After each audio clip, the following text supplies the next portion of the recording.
আসসালামু আলাইকুম। আজকে আপনাদের সাথে যুক্ত হয়ে গেলাম আরেকটি খাওয়ার ভিডিও নিয়ে। আজকে আমি আপনাদের একটি খাওয়ার মুহূর্ত শেয়ার করব।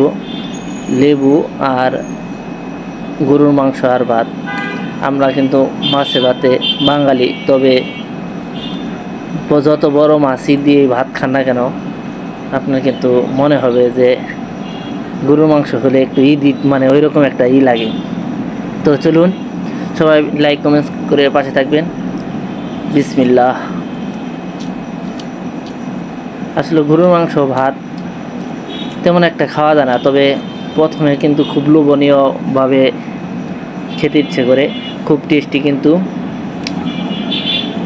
হ্যাঁ, এটা খাওয়া দাওয়াটা খুব মজার। আমি আপনাদের একটি খাওয়ার ভিডিও যেখানে শেয়ার করতেছি। এই যে আলু দিয়ে যেটা খাচ্ছি, আলুটাও কিন্তু খুব নরম হয়ে গেছে। আসলে গরুর মাংসের সুরাটা দিয়েও যদি ভাত খাওয়া যায়, অনেকগুলা ভাত খাওয়া যায়, কারণ গরুর মাংসটা অনেকের টেস্টি। যারা গরুর মাংস পছন্দ করেন তারা অবশ্যই ভিডিওটি প্রথম থেকে শেষ পর্যন্ত দেখবেন, লাইক কমেন্টস করে পাশে থাকবেন। তো আমি খাচ্ছি, খাওয়ার মাঝে আপনাদের অবশ্যই বলতেছি যে আপনারা লাইক কমেন্টস করবেন, ভিডিওটি স্কিপ না করে দেখবেন। খুব সুস্বাদু হয়েছে কিন্তু তরকারিটা। গরু মাংসর মধ্যে বেশি মশলা দিলেও কিন্তু আবার তেমন একটা সুস্বাদু হয় না। আবার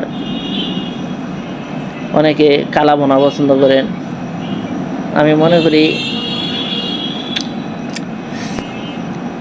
এভাবেই খাবেন। ভাত আর গরুর মাংস খুব মজার একটি খাবার। আমার খাওয়া প্রায় শেষের দিকে,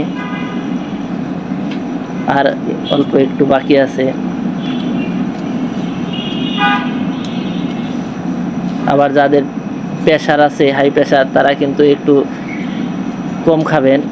আর যদিও খান, অবশ্যই প্রেশারের ট্যাবলেট খেয়ে নেবেন। গরুর মাংসের মধ্যে কিন্তু প্রচুর পরিমাণ চর্বি। যদি আপনি এটা মেনটেন করে না চলেন, যে কোনো সময় স্ট্রোক করতে পারেন।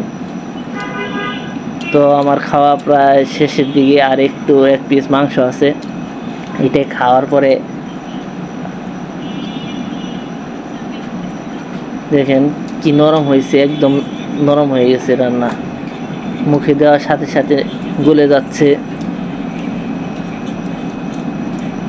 আমি একটু তৈলাক্ত মাংস সেটা পছন্দ করি। তো সবাই ভালো থাকেন, সুস্থ থাকেন। আল্লাহ হাফেজ।